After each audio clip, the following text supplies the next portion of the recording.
What's going on, guys? SlenderRevolutionX here. I'm coming to you guys today with another deck profile. I'm going to profile my Magical Musketeers deck.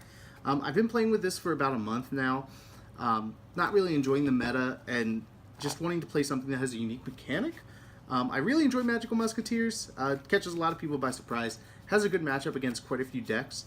I did well against Spell Strikers, did well against Altergeist, did okay against Spiral.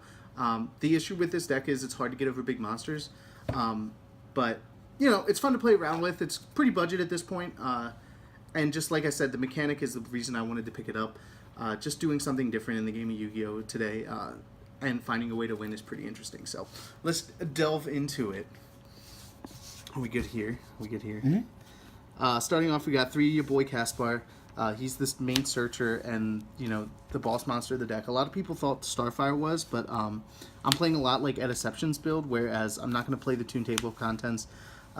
It just makes you have to play a lot of bad cards, and Caspar, you just want this to resolve and play behind it. And then you go on to Kid Brave. He's your draw card. I've been thinking about bumping him down to 2 and bumping Doc up to 3. But he is better early game than Doc is, and Doc is just horrible early game. So I keep this at 3. You have your 2 Starfires. Like I said, this card's okay. It's a good starter card, but if you open this and not a playable spell in hand, it struggles a lot. That's why I keep it at 2. If I was playing the Tune Table Contents, obviously I would put this at 3 just because it allows you to extend so much more, but I didn't want to play bad cards. So then we had 2 Doc. This is like the MVP. A lot of people still think that like Caspar is the one you want to negate, but if you get like cards in rotation, get your Magical Muskets in rotation, this is the card that you're going to want to deal with, or else he's just going to generate so much advantage. And now onto the hand traps. I run 2 Veiler, 2 Droll, and 2 Ghost Ogre. I don't run Ash. I think Ash is mediocre and subpar of this format. Ash is just like a worse Droll, and a lot of decks can play through Ash. So I wanted a card that will stop turns, and I think Effect Veiler does that as well. Effect Veiling some of these big searcher cards is really, really strong. And I think Ogre is always strong. It just like, it deals with so many good rogue decks, like things that need their field spell to resolve, or things that, you know, need monster effects to resolve and have monsters on board. This card's really strong. So that's it for monsters. I don't know the amount, honestly. Onto spells, we have the big boy, Ties of the Brethren. I don't know if I've lost a game where this card has resolved. If I'm going first and this card resolves, it generates so much advantage, it's insane. I think it's pretty self-explanatory. You bring the 3 out, you bring the Kid Brave, Caspar, and Doc out, and it's so good. Onto 3 Duality, just another really good consistency, and in this deck, it's just all of these like 1-for-1 cards are a +1 in this deck. Like, you're just going to continuously gain advantage in it. It's pretty wild. The other 2 is Pot of Desires. I hate playing 3. I understand it's you know, percentages and all that, but I hate drawing into this card off of it, and I hate, you know, I'm okay with it at 2. We got our 3 cross nomination. This card's MVP as well. I know there's like 8 MVPs, and that's irrelevant, but it's fine. This is your spell monster effect negator. Turns them to 0. Really good in damage step. A lot of these cards can catch people off guard trying to attack into my little Musketeers, and then they get blown out by this card. The next card I have is Double Call by the Grave in the main. This card's so strong. This format's insane. Like, this isn't just good for like hand traps. Like, yeah, you want to stop the Ash when they try to Ash your Ties of the Brethren, and like that has come up so many times. It's incredible. But like against like Invoked, you can banish stuff like banish Alistairs out of the grave, banish Super X's out of the grave, banish like Quick Fixes out of the grave. Just like so much ridiculous stuff that this card does. I don't see the reason to not main it. Onto my 1-ofs, I have the 1 Steady Hands. I keep it at 1. I understand it's the only one that you can like play turn 1, but for me, you know, if I don't get it turn 1 and I don't resolve the Caspar turn 1, like, I'll get something turn 2 on my opponent's turn. Like, this deck just allows you to play on your opponent's turn, which is really good in the game of Yu-Gi-Oh! This is an insane card in this deck, just like pluses all day. If you resolve this off of a Caspar, use a +1, and, you know, life points aren't really a thing. I'm not worried about this in time. Like, it's fine if I lose because of Upstart Goblin. Like, that's just bad. Like that just, but it happens, you know. And that's it for spells. I don't know the number. I don't even know how many are in this deck. This is fine. 3 Last Stand, your boy negating spell and traps. These counter cards are insane. This is such a strong out to things like Altergeist, or, you know, if you want to stop the Spiral Resort, playing these from the hand, like, you're just playing a deck of hand traps. It's insane. And to combo off with that, you also have the Desperado to bang those face-up cards. Dryden is banned for a reason, and this is just like a Dryden hand trap, which is incredible. I play the 2 Fiendish Deal. This card's really strong. Like, a lot of people don't see this coming. People flip up Torrential on you, and you can chain this from hand and keep your guys alive. It's really, really good. Chain it off of Raigeki and stuff. I've had that come up quite a few times. And if people somehow, like people don't like to read cards, so people then will also destroy this, and you just search stuff. It's pretty wild. And then my one-of is Solemn Scolding.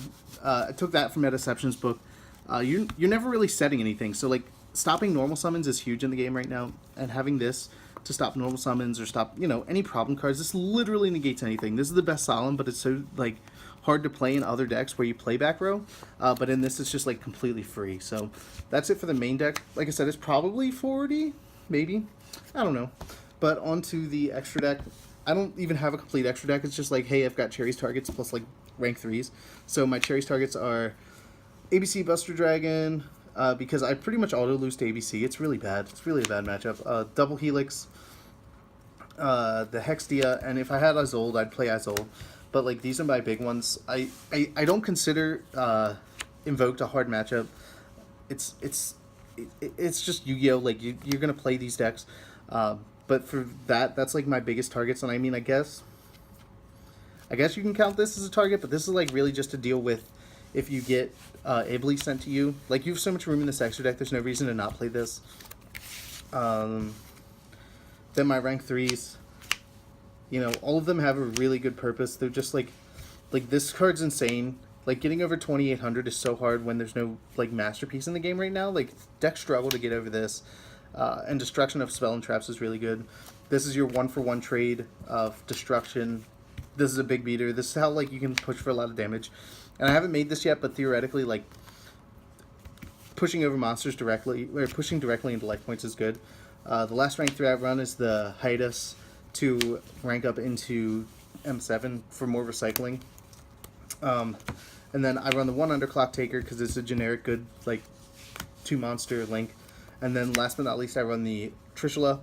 A lot of people don't see this coming, but you can make it a lot. Like, I probably make it, like, once every 5 or 6 games, just out of the Ghost Ogre and 2 Musketeers. And this card's just like it's a blowout. Like, you get this on board, and if you have another Musketeer, so, like, say you Ties of the Brethren, and then on the next turn end up summoning an Ogre and get this in field, like, you're just winning the card advantage battle, and it's dominant. Like, Trishula's never been bad.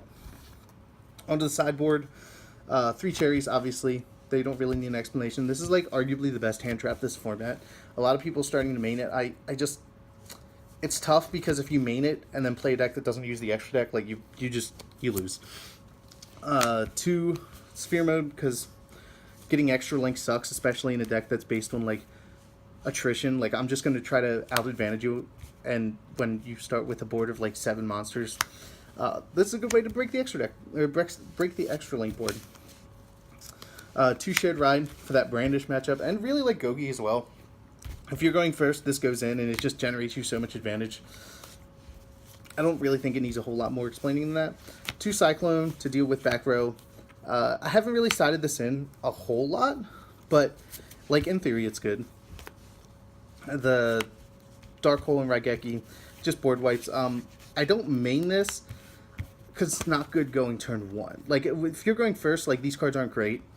And I know this deck has issues getting over big monsters, but I'd rather, like, play the Desperados and, like, the other outs than have to open this dead going first.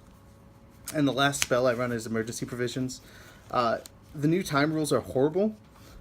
And after playing a week with the time rules in effect, like, this card's insane. If I have, you know, 3 Speller Traps of the Magical Musketeer Speller Traps in my hand, I can just set them, like, they're still usable, but if the opponent, like, stalls out till the end of a main phase or something to where I wouldn't be able to do anything, I'll just chain this at the end.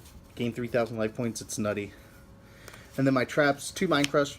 If you're going first against Gokis, against like a bunch of different decks, like this against Spirals, like this card's just really good. I think there's a lot of searching in the game right now, and Mind Crush combats that pretty well if you're going first. Like, I think this is better than things like a lot of people ran Rivalry in the other deck profiles of this that I saw, but I just think this is better than Rivalry right now. And last but not least, I run the one Dancing Needle. Banishing cards from your opponent's graveyards are really strong, especially like in the Brandish matchup. And this is like searchable and playable. It's like a hand trap. It's like a triple DD Crow. I get to banish 3 cards from either graveyard.